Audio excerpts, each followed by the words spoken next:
বন্ধুরা দেখো, আজকে আবার একটা ভিডিও নিয়ে চলে এলাম। খুব সুস্বাদু আর দুর্দান্ত রেসিপি। এটা কিন্তু তোমরা বাড়িতেই তৈরি করে খেতে পারবে। খুব অল্প উপকরণ দিয়ে তৈরি করেছি। আর সাথী কুকিং চ্যানেলে সবাইকে স্বাগত। ভিডিওটা কিন্তু কেউ স্কিপ করবে না বন্ধুরা, পুরো ফুল ভিডিওটা দেখবে, আশা করি ভালো লাগবে। আর তোমাদের সুন্দর একটা লাইক কমেন্ট আমার ভিডিও করতে মোটিভেট করবে। চলো আর বেশি বকবক করবো না, কিভাবে করেছি সেটাই তোমাদের দেখাবো ফুল রেসিপিটা। আমি প্রথমে এই ছোট বাটি এক বাটি মতন আমি বেসন নিয়ে নেব।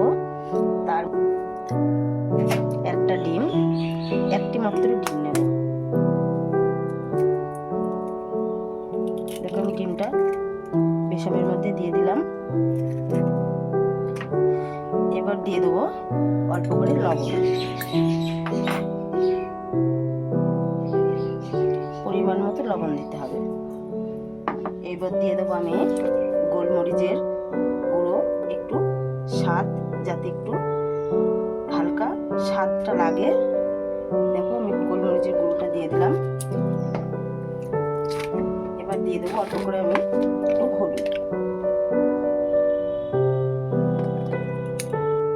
এবার আমি ভালো করে এর সাথে মিশিয়ে নেব সুন্দর করে এর সাথে। এবার আমি অল্প করে জল দেব আর ভালো করে এর সাথে আমি মেশাতে থাকবো। দেখো একদম কিন্তু পাতলা করা চলবে না, পাতলা করলে কিন্তু ভালো হবে না। দেখো আমি ভালো করে একটু ঘন করে মিশিয়ে নেব। এবার দেখো আমি অল্প করে একটু বেকিং সোডাটা দিয়ে দিলাম।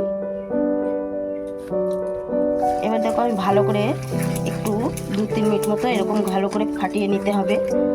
যত তুমি ভালো করে ফাটিয়ে নেবে তত কিন্তু জিনিসটা ভালো হবে। এবার দেখো আমি যে জিনিসটা বানাবো, এই দেখো বাদাম, এটা আমার ঘরের থাকা বাদাম। তা আমি কিন্তু এবার বেসনের মধ্যে আমি দিয়ে দেবো, দিয়ে আমি ভালো করে এর সাথে মিশিয়ে নেব। এবার দেখো এটা আমি খুব সুন্দর করে মিশিয়ে নিয়েছি। এবার আমি 4-5 মিনিটের মতো আমি এটা ঢেকে রেখে দেব। এবার আমি 5 মিনিট পরে আমি তুলে নিলাম। এই দেখো খুব সুন্দরভাবে বাদামটার সাথে সবকিছু মিশে গেছে খুব সুন্দরভাবে। এবার আমি কি করব, এক এক করে তেলের মধ্যে দেব। এবার দেখো আমার তেলটা গরম হয়ে গেছে। এইভাবে আমি এক একটা করে দেখো দিয়ে দেবো তেলের মধ্যে, ঠিক এইভাবে। এটা কিন্তু খেতে কিন্তু খুব সুন্দর লাগে বন্ধুরা খেতে। আর আমার ভিডিওটা যদি ভালো লেগে থাকে অবশ্যই লাইক কমেন্ট শেয়ার করে পাশে থাকবে। আর যারা নতুন বন্ধুরা আছো আমার চ্যানেলটিকে সাবস্ক্রাইব করে বেল আইকনটা প্রেস করে দেবে, যাতে আমার ভিডিওটা ছাড়ার সাথে সাথে তোমাদের কাছে পৌঁছে যায়। আর তোমাদের সুন্দর সুন্দর কমেন্ট কিন্তু আমার ভিডিও করতে উৎসাহ দেয়। দেখো বন্ধুরা কত সুন্দর ফুলে গেছে, আর এক একটা বাদাম করে দিয়েছি, দেখতেও সুন্দর আর ফুলেছে খুব সুন্দর। এবার আমি কিন্তু এটা আস্তে আস্তে লো ফ্লেমে কিন্তু এটা ভাজা করছি। বেশি জোরে দিলে কিন্তু ভেতরে বাদামটা কিন্তু ভালো ভাজা হবে না, একটু কাঁচা কাঁচা লাগতে পারে। তার জন্য কিন্তু আমি এটা লো ফ্লেমে ভাজছি। দেখি কত সুন্দর ফুলে ফুলে উঠেছে। এবার দেখো আর যে কটা আছে সে কটা আমি একইভাবে দিয়ে নেব, এইভাবে এক একটা করে। এটা কিন্তু সময় লাগবে করতে বন্ধুরা, অধৈর্য হলে হবে না, ধীরে সুস্থে করতে হবে এইগুলো।